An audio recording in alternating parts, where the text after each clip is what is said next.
We're doing now Be'ez Hashem Yisbarach Daf Daled. We're following the Dafim from the Oiz V'Hadar. We're doing Daf Daled, and we're starting with the Mishnah. The Mishnah says the only time when a Bezin brings a par for Hira, that means Bezin has to bring a special korban if they made a mistake and they said a wrong psak, a wrong ruling, and most of the Yidden followed that ruling. They wrongly did something. For example, the Bezin said that certain fat that is permitted to eat, and meanwhile it's forbidden.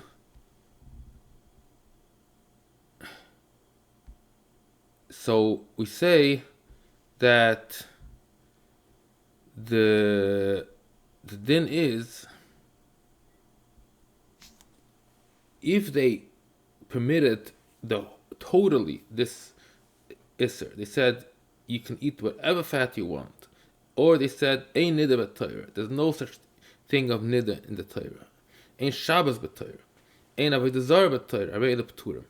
All these kinds of stuff, it's not considered a psak, it's not considered a ruling, and Bezin is not responsible to bring a korban even if most of the people followed this wrong ruling. However, hoiru levatel mixes the kind mixes, if they made it such a psak that partially you should keep it and partially you can void, partially of that mitzvah they said is not applicable, then arei l'chayav. Such kind of ruling makes them liable for bringing a par. Ketzad explains, Amru yesh nida b'Torah, avla basher meres yon keneged yon pater. There's a din in the Torah that if you a nida is simply is the first 7 days, and then the following 11 days there's a din of shemeres yon. Means if you saw dam in one of these days, you have to wait 1 day. It's called shemeres yon. So they said this halacha is not true. They forgot that such a thing exists. Or yesh Shabbos b'Torah, avla moitzi, somebody who carries stuff, meshus hayachid, meshus harabim pater. They said this is not one of the 39 malachas, 39 prohibitions that you're not allowed to do on Shabbos. You're allowed to carry from your private house or into the street. Or yesh avodah zarah b'Torah, there is such a thing as avodah zarah. Nashtach v'pater, you're allowed to bow down. You're only not allowed to bring sacrifices for idol. So all these are examples of hira that the Bezin is liable for bringing a par. Shenema v'nelam davar v'loi kol haguf. It says v'nelam davar, a thing would be forgotten, means a certain tiny thing, but not if they forgot the whole essence of this mitzvah. Reb Chesky Umar, midavar loi kol davar.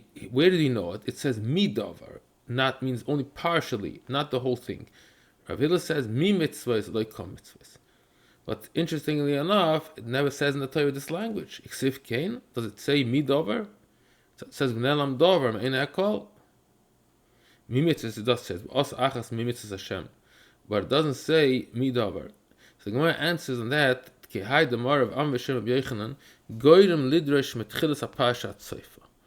could sometimes take words and take them from the end of the parsha, things that are written in the end, and put them in the beginning. Even you take it from a word, you can take sometimes one word and transpose it in a different place. Now we bring an example where we say that you take a pasuk and you take a word of the end and you put it in the beginning. It says, "Pases oisa pitim bi'etzakto le shomen minchahi." So we say the Torah. We can make a drash of this pasuk. Minchahi v'etzakto shomen. Mincha l'rabes kol menachas litzika. So the Torah doesn't say that you have to pour oil only by that specific mincha.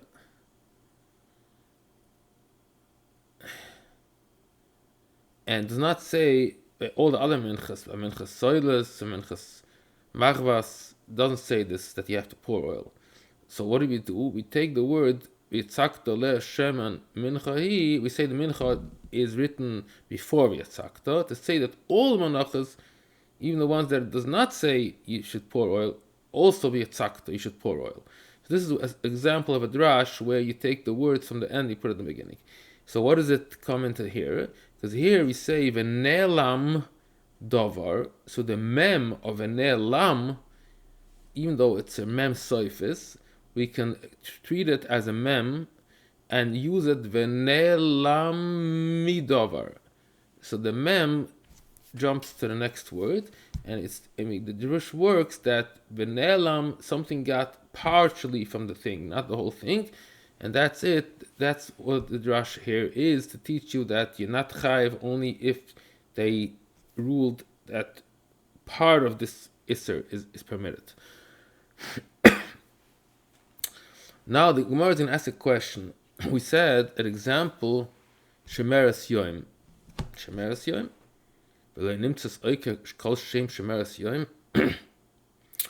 Isn't shemeres yoim entity by itself? So when they said that there's no shemeres yoim, we can view it as they are they uprooting a full halacha, a full entity. Gemara answers on that. No, they didn't uproot the whole thing. They said that if you saw dam in the 11 days, then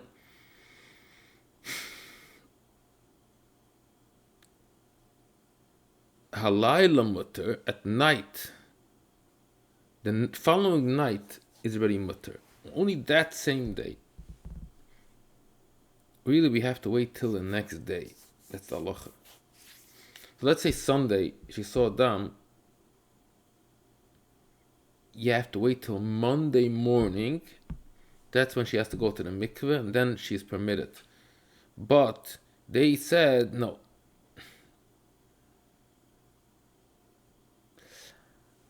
It would be better if the Gersa would be Amru halayla osir v'yoyim mutter.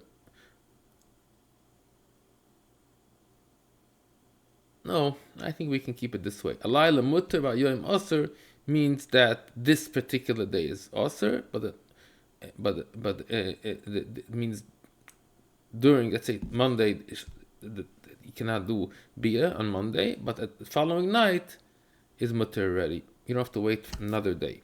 That's a little bit, the language is a little bit troublesome, but should have been v'hayoyim osir v'halayla mutter.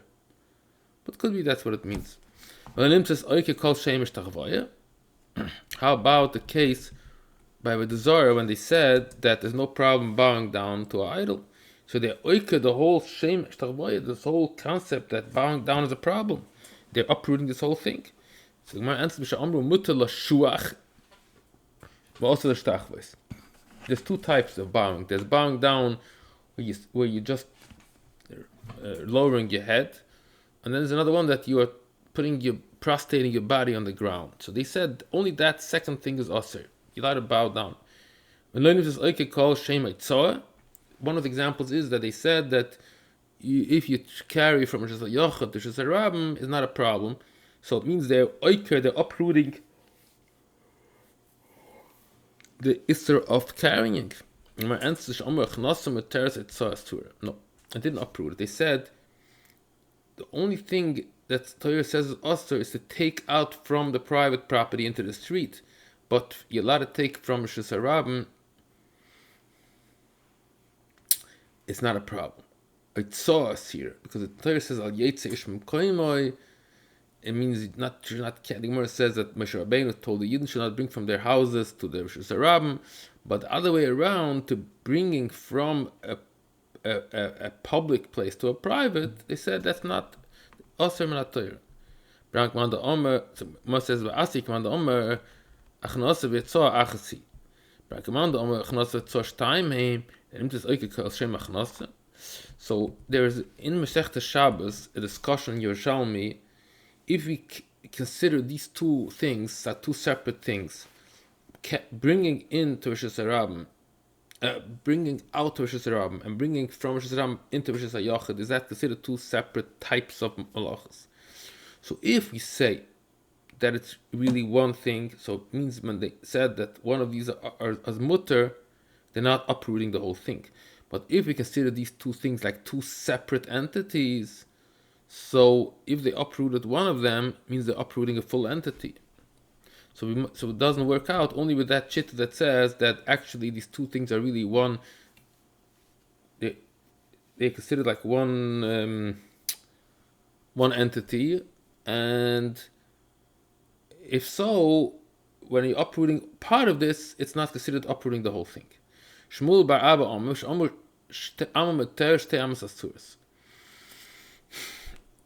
they could say like this. They say, let's assume that it's two separate things. Achnosa and Eitzah are two separate entities. But they said that if you are carrying from the street to the house, or from the house to the street, whichever way, it's only also if you're carrying, in addition, at least a minimum of 2 amis. So let's say you're just pushing something in, a tiny dot from Shus Yochad to Shus Rabim, it's nothing. That is considered that they're not oiker the whole thing, because they say if it's 2 amas, the minimum of 2 amas, then you definitely are doing the prohibition of carrying. But only if it's a very small amount, then it's mutter. Another example. So carrying has also a certain amount. How much? It's Mishnah says in Shabbos, all the shiurim, all the sizes, and most of the stuff is groigers. That's a dried fig. So we say that if the Beis said no, at least the minimum amount of carrying is 2 figs, that is considered that they did not uproot the whole thing, because they agree that 2 figs you cannot carry, but they said 1 fig is not a problem. Okay, now we go ein chelev b'Torah. We're going to finish till halacha daled. We want to finish. This is going to be the daf daled omed base. Ein chelev b'Torah. Ein pigel b'Torah. Available Turim. It means they're uprooting the whole issur of eating fat or pigel. That's not. Means that's totally uprooting the whole thing. So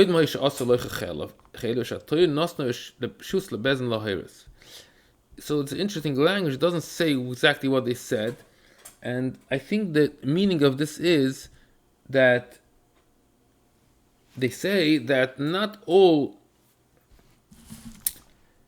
Masra Kosel Chachamim, Masar Akosov Lachachomim Lahatir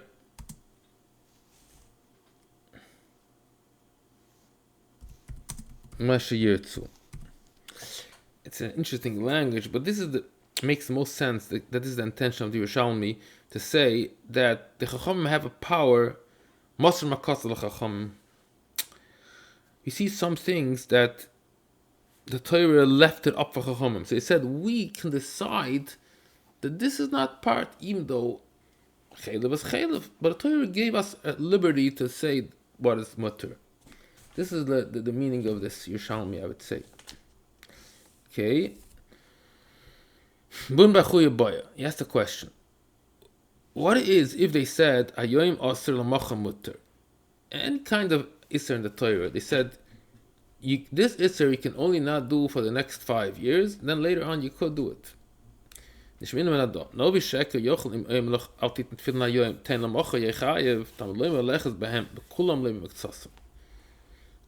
Sheker is only chayev if he tells you either to oiv with the zara, then no matter what, or if he wants to uproot a full mitzvah. That's what the Gemara says in Sanhedrin. If he's only oiker miktsas, it's not considered a novi sheker, that he's not chayav misa for that. So it says, if he says that today you don't need to put film, tomorrow you do need, it's not considered uprooting. So we see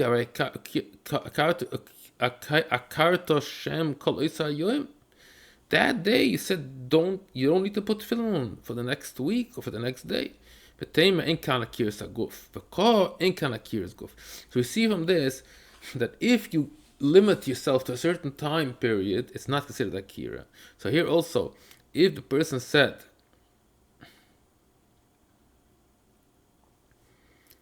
if the Beis Din said that today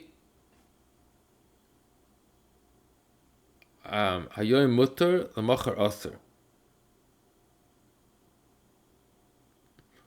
I wrote hayoim aser lemachar mutter. Not sure. It's maybe it has to be the opposite way. Im hoyru hayoim mutter. I think this makes more sense. It goes together with the example from Sanhedrin. Hayoim mutter lemachar aser. That is not considered akiras hakoil because he says tomorrow is aser. Ramona shamal benado. He proved this from a different point. It says shema ba omar kshamru amar metesh temes metaros. We have this one of the cases where it is. We're trying to find that not oiker everything from Shabbos, so we must say they said amar meteres. However, 2 amos is aser. Arei a karta shem kol oisar amma. You say 1 amma, no problem whatsoever. You oiker the whole thing. V'teima ein kan akiras aguf. V'ach ein kan akiras aguf. It's very interesting how the Gemara brings this as an example of something that has to do with time. So this is an interesting concept where you can philosophize that the Gemara understood that time and space are related to each other. It's an interesting point here. So the Gemara wants to be poshet. How do we know that if they set themselves to a certain time limit? They said only today you're allowed to do this. Tomorrow you cannot do it anymore. So the question is if this unit of the day is considered like they're uprooting it fully, because for this given time it's mutter. When it says there, we see for this given space 1 amma it's mutter, so it's uprooting it from this space of an amma. Interesting Gemara. So the Gemara says the same parallel. We see that it's not considered uprooting. So here also it's not considered uprooting. Okay, this is going to be the end of this daf. Daf is called daf Daled Omid Aleph.